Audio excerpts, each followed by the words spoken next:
আসসালামু আলাইকুম। আজ 2 দিন ধরে আমাদের এদিকে খুব বৃষ্টি হচ্ছে। বৃষ্টিতে প্রচুর পরিমাণে খেতে পানি জমে গেছে। খুব কষ্ট করে ঘাস কাটা লাগতেছে। ভাইরে ভাই, গরু পালনে সবচেয়ে কষ্টের কাজ হচ্ছে ঘাস কাটা।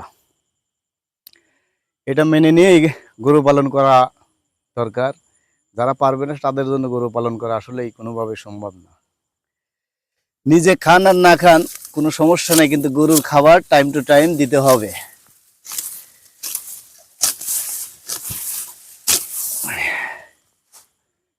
পুশ করো।